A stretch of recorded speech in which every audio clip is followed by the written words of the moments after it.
अब हम समझ रहे हैं पुष्प के बारे में, लगातार हम समझ रहे हैं पुष्प के बारे में। पिछले वीडियो में हमने जाना था पुष्प के भाग के बारे में, साथ ही साथ हमने पुष्प के बारे में जाना था। आज हम समझने वाले हैं पुष्पी पादपों में लैंगिक जनन का दूसरा पार्ट, जो कि काफ़ी ज़्यादा इंपॉर्टेंट होने वाला है। इस वीडियो की शुरुआत हम करते हैं कि जननांगों के आधार पे पुष्प कितने प्रकार के होते हैं। जननांगों के आधार पर पुष्प,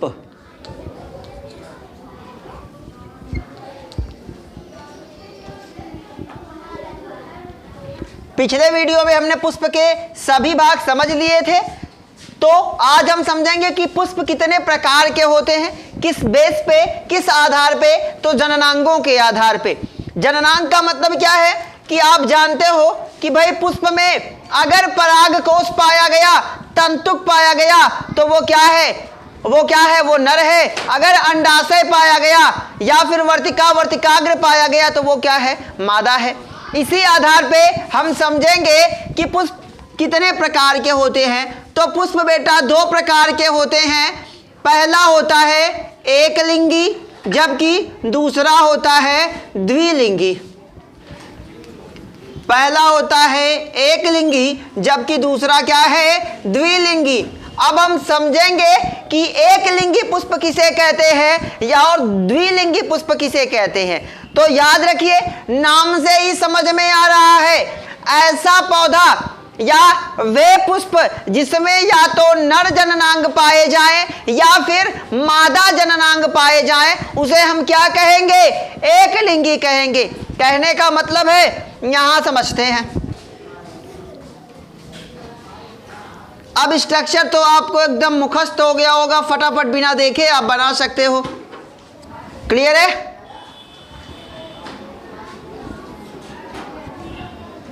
इस संरचना को जरूर याद रखिएगा, क्योंकि ये आपके काफी ज्यादा काम आने वाली है। ठीक है, समझते हैं पुष्प कितने प्रकार के होते हैं। तो जननांगों के आधार पे पुष्प कितने प्रकार के होते हैं, दो प्रकार के। अगर देखो किसी पुष्प में या तो परागकोश पाया जाए, या मतलब परागकोश तंतु, यानी कि ये कौन सा भाग हो गया, ये क्या कहलाएगा, यही तो कहलाता था ना हमारा पुंकेश। यही क्या था, पुंकेसर था। और अगर किसी पुष्प में वर्तिकाग्र और अंडाशय पाया जाता था, तो यही तो बनता था ना स्त्री केसर। यही हमने पिछले वीडियो में हमने यही तो जाना था कि अगर एक परागकोश एक तंतु है तो वो क्या बनेगा, पुंकेसर। और एक वर्तिका और अंडाशय है तो क्या बनेगा, स्त्री केसर बनेगा। कई पुंकेसर मिलके किसका निर्माण करते थे, तो कई पुंकेसर मिलके किसका निर्माण करते थे, पुमंग का करते थे। जबकि कई स्त्री केसर मिलके किसका निर्माण करते थे, जायांग का निर्माण करते थे। क्यों ये हम समझ रहे हैं, जबकि हमने इसे पिछले वीडियो में समझा था। तो इसके समझने का जो रीजन है वो क्या है, हमें ये समझना है कि एकलिंगी किसे कहेंगे, द्विलिंगी किसे कहेंगे। जब किसी पुष्प में या तो क्या पाया जाए, परागकोश पुतंतु पाया जाए, या फिर वर्तिका या अंडाशय। या दूसरे लहजे में कहें तो जब किसी पुष्प में पुंकेसर या क्या पाया जाए, स्त्री केसर पाया जाए। या पे ध्यान दीजिएगा, यहां पे या लिखा हुआ है, या का मतलब दोनों में से कोई एक, या पुंकेसर या फिर स्त्री केसर। जब किसी पुष्प में पुंकेसर या स्त्री केसर दोनों में से कोई एक पाया जाएगा, तो उसे हम क्या कहेंगे, उसे हम कहेंगे बेटा एकलिंगी कहेंगे। फॉर एग्जाम्पल अगर हम समझना चाहें तो पपीता और तरबूज। बातें समझ में आई कि नहीं आई? वे पुष्प जिसमें या तो पुंकेसर पाया जाए या फिर स्त्री केसर पाया जाए, लेकिन ध्यान में रखने वाली बातें क्या हैं, दोनों में से कोई एक होना चाहिए। अगर दोनों हो गया तब तो वो द्विलिंगी हो गया। बात समझ में आ रही है कि नहीं आ रही? ऐसा पुष्प जिसमें या तो पुंकेसर यानी कि या तो नर भाग पाया जाए या फिर मादा भाग पाया जाए, वो क्या कहलाएगा? वो कहलाएगा बेटा एक लिंगी, मतलब जिसमें एक ही लिंग हो। या तो वो पुल्लिंग होगा या तो वो स्त्रीलिंग होगा, यानी कि या तो वो नर होगा या फिर वो क्या होगा? मादा होगा। उस पुष्प को हम क्या कहेंगे? एक लिंगी। फॉर एग्जाम्पल हमने समझा पपीता और तरबूज। अब हम समझते हैं दूसरे के बारे में। अब हम समझते हैं दूसरे के बारे में, द्विलिंगी। एक चीज और आपको बता देता हूं, नर पुष्प और मादा पुष्प की पहचान करना। कैसे पहचानेंगे कि कौन नर है कौन मादा है? अभी हमने कल पिछले वीडियो में ही हमने इस चीज को देखा था कि अगर परागकोश पुतंतु पाया जाए तो वो क्या होगा? नर। परागकोश पुतंतु पाया गया तो वो नर है, और वर्तिकाग्र, वर्तिका और अंडाशय पाया गया तो वो क्या है? मादा है। लेकिन कुछ ऐसे फूल होते हैं जिनमें ये कंडीशन बहुत क्रिटिकल होती है, बहुत ज्यादा अंदर या ये चिपके होते हैं तो नहीं कर पाते। एक बेसिक सी पहचान है, नर जो होगा बेटा वो कब खिलेगा? दिन में, समझ रहे हैं? और जो मादा होगी वो ज्यादातर कब खिलेंगी? रात में। ये पहचान है, एक बेसिक सी पहचान है। वे फूल जो दिन में ज्यादातर, अब ऐसा नहीं है कुछ ऐसे नर हैं जो रात में भी खिलते हैं तो उनकी बात नहीं है, मतलब ये याद करने का एक आसान सा ट्रिक है। वे फूल जो दिन में खिल जाएं वो क्या है? नर है। कोहड़ा, चिचिन्हा, गुलाब, गेंदा, समझ रहे हैं कि नहीं समझ रहे हैं? ये कब खिलते हैं? दिन में खिलते हैं। पहली चीज तो आप नाम से ही पता लगा लोगे, कोहड़ा लग रहा है कि पुरुष ही है, गेंदा लग रहा है कि नहीं पुरुष है। अब नाम से सुनो, चमेली, चंपा, कनेर, समझ रहे हैं कि नहीं समझ रहे हैं? रतरानी, सजीवन बूटी, नाम से क्या लग रहा है? फीमेल लग रहा है कि नहीं लग रहा है? फिलहाल तो वे पुष्प जो दिन में खिले, वे पुष्प जो दिन में खिले वे क्या हैं? नर हैं। और जो रात में खिले वो क्या हैं? मादा हैं। दूसरी पहचान समझो, नर जो होते हैं वो कम सुगंधित होते हैं, कम सुगंधित होते हैं, क्रीम पाउडर से दूर न रहते हैं। नर जो होते हैं वो क्या होते हैं? कम सुगंधित होते हैं, जबकि मादा क्या होती हैं? खुशबूदार होती हैं। समझ रहे हैं कि नहीं समझ रहे हैं? मतलब जितने भी ये पहचान है, बेसिक सी पहचान है, ज्यादा सुगंध आ रही है तो कहीं ना कहीं या तो वो मादा है, समझ रहे हैं? एक और पहचान, अगर कभी भी नर बहुत ज्यादा महक रहा हो तो वो किस कलर का होगा? वो सफेद होगा। ज्यादातर जो फूल ज्यादा सुगंधित होते हैं वो किस कलर के होंगे? सफेद। क्यों होंगे भाई? अगर वो सफेद कलर के होंगे तो आप उनकी तरफ तो अट्रैक्टिव होंगे नहीं, आप उनकी तरफ आकर्षित तो होंगे नहीं। कोई भंवरा उनकी तरफ, कोई कीट उनकी तरफ, कोई पक्षी उनकी तरफ आकर्षित नहीं होगा। तो कुछ तो क्वालिटी होनी चाहिए ना, ताकि आप उसकी तरफ खींचे चले जाओ तो क्या रहेगी उसके पास? सुगंध रहेगी, तो सुगंध से भाग के चले जाएंगे। समझ रहे कि नहीं समझ रहे? तो ये एकदम बेसिक सी पहचान है। नर ज्यादातर दिन में खिलते हैं और कम सुगंधित होते हैं। ज्यादातर नर किस कलर के होते हैं? सफेद, ज्यादा खुशबूदार नहीं होते। जबकि मादा ज्यादातर रात में खिलती है, ज्यादा खुशबूदार होती हैं और कैसी होती हैं? रंगीन। समझ रहे हैं? अब ये तो हम जानते ही हैं कि इसके होने का कारण क्या है, ताकि ये क्या कर सके? परागण कर सकें। और कल ही हमने समझा है कि परागण क्या होता है। बातें समझ में आ गई कि नहीं आ गई? तो यहां चलते हैं। तो एक लिंगी समझ में आया, ऐसा पुष्प जिसमें या तो पुंकेसर पाया जाए या फिर क्या पाया जाए? स्त्री केसर पाया जाए। दोनों में से कोई एक पाया जाए तो वो एक लिंगी हुआ। अब जैसे पपीता, तरबूज आदि।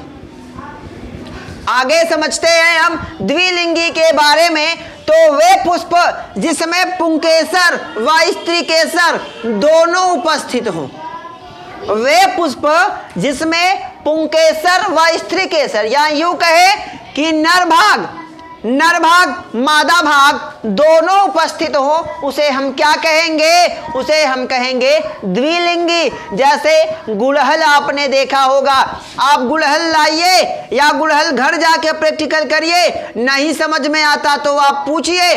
गुड़हल आपने देखा होगा, उसमें परागकोश भी पाया जाता है, उसमें वर्तिकाग्र भी पाया जाता है। तो भाई वर्तिकाग्र भी है, परागकोश भी है, नर भाग भी है, मादा भाग भी है। तो नर भाग मादा भाग दोनों पाया जाएगा तो वो क्या हो जाएगा?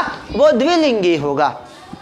बात समझ में आ रही कि नहीं आ रही? मतलब वे पुष्प जिसमें या तो पुंकेसर या फिर स्त्रीकेसर पाया जाए उसे हम क्या कहेंगे? उसे एकलिंगी कहेंगे। जबकि ऐसे पुष्प जिसमें नर भाग यानी कि पुंकेसर और मादा भाग यानी कि स्त्रीकेसर दोनों पाए जाएंगे वो क्या कहलाएगा? वो कहलाएगा द्विलिंगी। बात समझ में आई? आगे बढ़े तो समझते हैं अगला टॉपिक, पुष्पी पादपों में होने वाली घटनाएं।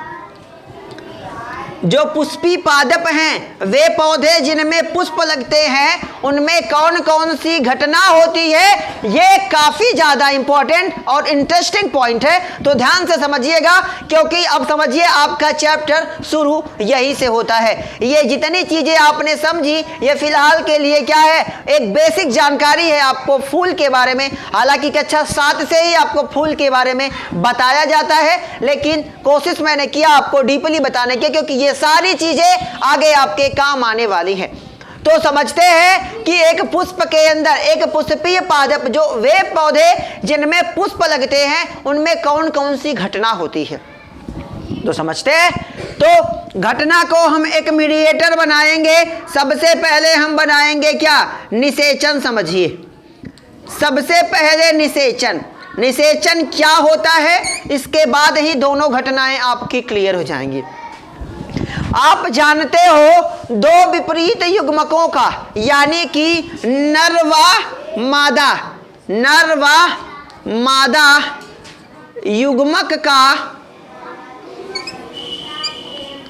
युग्मक का संलयन, मतलब दो विपरीत युग्मकों का आपस में मिलना ही क्या कहलाता है? निषेचन कहलाता है। तो पुष्प में भी अंड और परागकण यानी कि नर युग्मकोद्भिद का आपस में संलयित होना क्या कहलाता है? निषेचन कहलाता है। नर युग्मकोद्भिद क्यों कहा गया? क्योंकि मैंने आपको बार बार बताया है कि परागकण नर युग्मक नहीं है, बल्कि क्या है? नर युग्मकोद्भिद है। जब आप पढ़ेंगे परागण और जब आप पढ़ेंगे वर्तिकाग्र पर परागकण पहुंच जाता है उसके बाद की प्रक्रिया, तो आपको ये सारी चीजें क्लियर हो जाएंगी कि परागकण नर युग्मक नहीं है। तो निषेचन घटनाएं कितनी होती हैं पौधों में? तो तीन घटनाएं होती हैं। पहली घटना को हम क्या कहेंगे? पहली घटना को हम कहेंगे निषेचन पूर्व घटना। निषेचन पूर्व घटना। अब आपके दिमाग में बात आएगी ये पहले क्यों लिखा गया?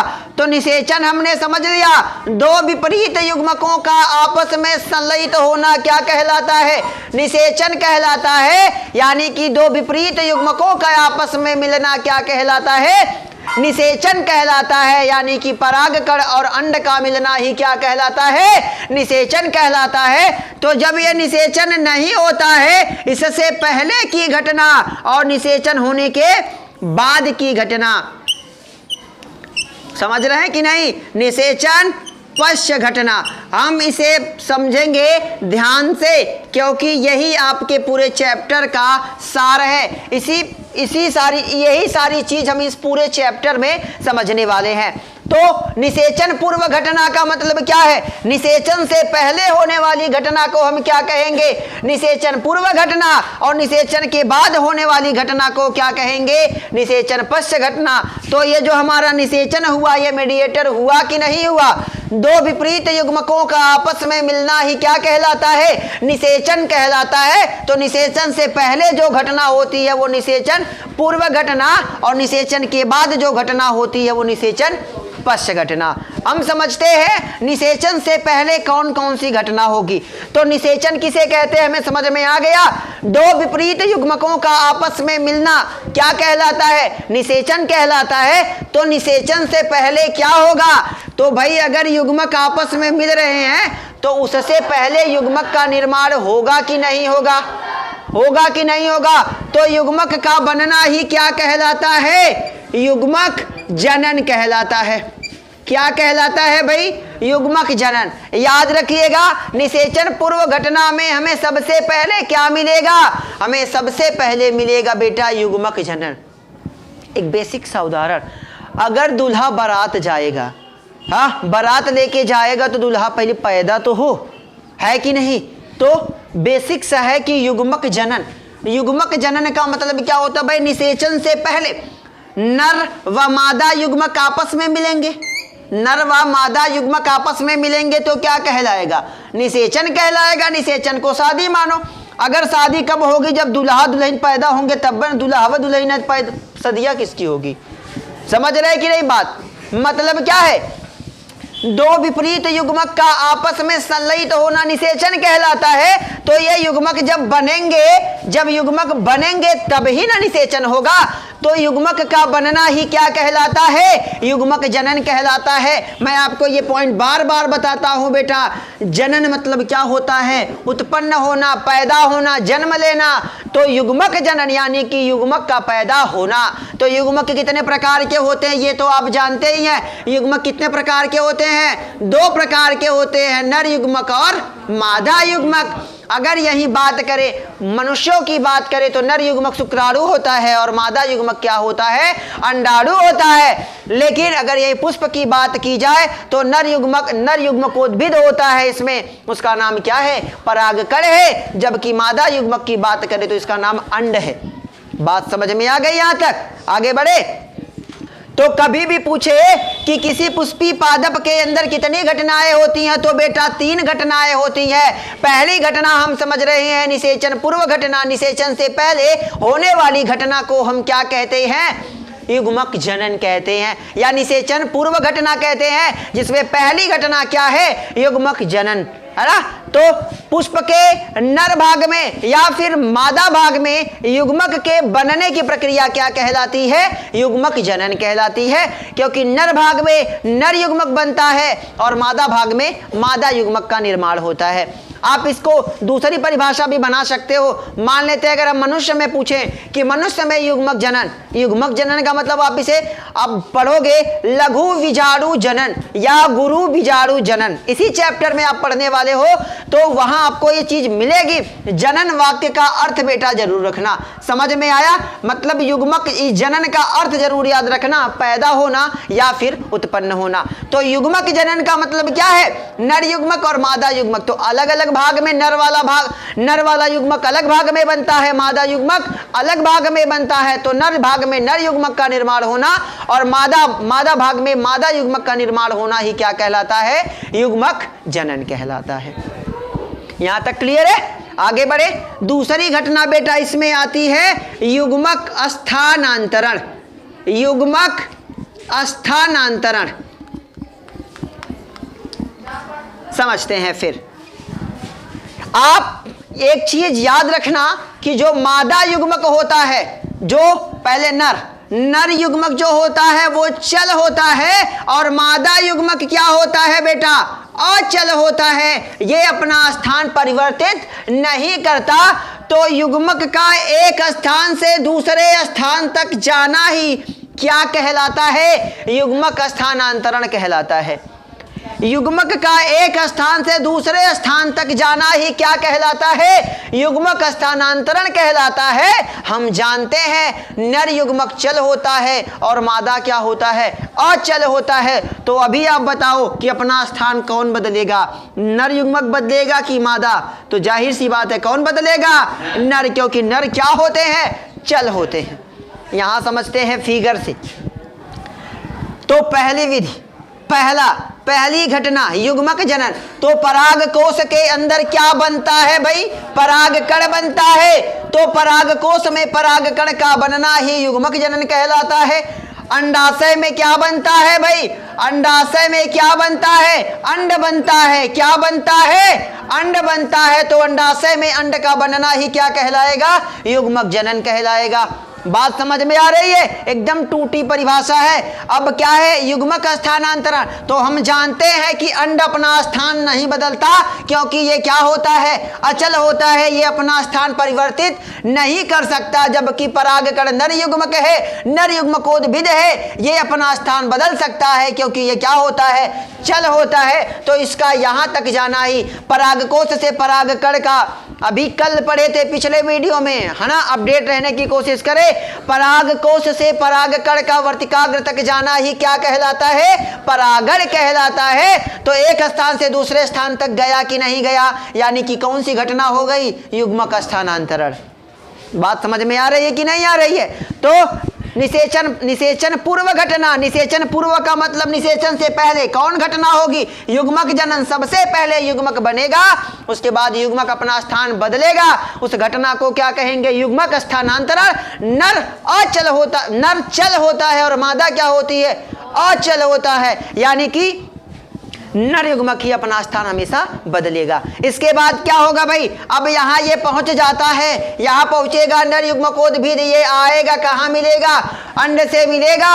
और दो विपरीत युग्मकों का आपस में मिलना क्या कहलाता है? निषेचन कहलाता है। तो निषेचन हमने पहले ही समझा है। अब समझेंगे निषेचन पश्य घटना। भाई युग्मक बन गया, युग्मक स्थानांतरण हो गया, यानी कि दूल्हा पैदा हो गया, बारात पहुंच गई। अब क्या हो गई? शादी। निषेचन को हमने क्या माना था? शादी माना था। अब शादी हो गई तो इसके बाद की घटना सुन लो, झगड़ा हो गया। समझ रहे हैं कि नहीं समझ रहे हैं? तो निषेचन पश्य घटना, निषेचन के बाद होने वाली घटना को हम क्या कहते हैं? निषेचन पश्य घटना कहते हैं। जिसमें पहली घटना हम समझ रहे हैं। पहली घटना क्या है? तो पहली घटना होती है युग्मनज। पहली घटना क्या होती है? युग्मनज। निषेचन के बाद बनने वाली प्रथम कोशिका क्या कहलाती है? युग्मनज कहलाती है। भाई शादी हो गई तो समझ ही रहे हो, बाकी तो समझदार है ना? मतलब निषेचन पश्य घटना के बाद, कहने का मतलब है कि जब निषेचन हो जाए, जब दो विपरीत युग्मक आपस में मिल जाए, इसके बाद अभी यहाँ क्या हो गया? यहाँ परागकण और क्या मतलब नर युग्मक और अंड आपस में मिल गए, तो ये प्रक्रिया क्या कहलाई? निषेचन। अब यही जब ये मिल गए, आगे चल के ये जिस कोशिका का निर्माण करेंगे वो क्या कहलाएगी? देखो यहां समझो, युग्म है ना, युग्मन मतलब निषेचन से, ज का मतलब जन्म लेने वाला। तो युग्मन से क्या करे? जो जन्म ले, जो निषेचन के बाद जो कोशिका बने वही क्या कहलाएगी? युग्मनज कहलाएगी। तो पूछेगा कि क्या एक निषेचन पश्य घटना का नाम बताइए, तो आप क्या बताओगे? युग्मनज। युग्मन के बाद, निषेचन के बाद बनने वाली प्रथम कोशिका क्या कहलाती है? युग्मनज कहलाती है। जबकि दूसरी घटना क्या है बेटा? दूसरी घटना एकदम मिलती जुलती है, भ्रूणोद्भव। भ्रूणोद्भव। भ्रूणोद्भव का मतलब भ्रूण किसे कहते हैं? भ्रूण का उत्पन्न होना। यही युग्मनज आगे चल के विकसित होके किसमें परिवर्तित हो जाता है? भ्रूण में परिवर्तित हो जाता है। भ्रूण समझ रहे हैं ना? जब तक कोई जीव मां के गर्भाशय में हो, यानी कि जब तक कोई शिशु या जब तक कोई जीव गर्भ में हो, उसे हम क्या कहेंगे? भ्रूण कहेंगे। भले ही वो 1 घंटे के बाद पैदा हो, 1 मिनट के बाद पैदा हो, लेकिन जब तक वो पैदा नहीं हुआ है तब तक वो क्या है? भ्रूण है। तो भ्रूण समझ में आ गया। आगे यही भ्रूण चल के क्या बनता है? संतति बनता है, नई संतान के रूप में विकास करता है। समझ रहे? अब ये संतति बन गया, तो ये संतति का निर्माण क्या कहलाएगा? युग्मक जनन हो। अब ये क्या हो गया? ये निषेचन पूर्व घटना हो गई कि नहीं? अब ये हो गया, फिर संतति हो गई। अब इसमें भी फिर युग्मक का निर्माण होगा, फिर इसका युग्मक स्थानांतरित होगा, फिर निषेचन होगा। समझ रहे? फिर युग्मनज होगा, फिर भ्रूणोद्भव होगा, फिर इसकी संतान होगी। ये प्रोसेस लगातार क्या करता रहता है? चलता रहता है। बात समझ में आ गई कि नहीं आ गई? तो इस पॉइंट को जरूर समझिएगा, क्योंकि पूरे चैप्टर में हमें इन्हीं 3 घटनाओं के बारे में पढ़ना है और सीरियल बाय एक एक घटना का हमें विस्तार से वर्णन करना है। जिसे सबसे पहले हमें पढ़ना है किसके बारे में, निषेचन पूर्व घटना के बारे में, जिसमें आप पढ़ोगे युग्मक जनन। युग्मक जनन में किस प्रकार से नर युग्मक का निर्माण होता है, कहाँ नर युग्मक का निर्माण होता है, कितनी कोशिकाएं रहती हैं युग्मक निर्माण में, नर युग्मक में यानी कि परागकण का निर्माण कैसे होता है, साथ ही साथ अंडाणु या अंड का निर्माण कैसे होता है, जिसे हम अगले वीडियो में पढ़ेंगे। बेस्ट ऑफ लक, नोट कर लीजिए।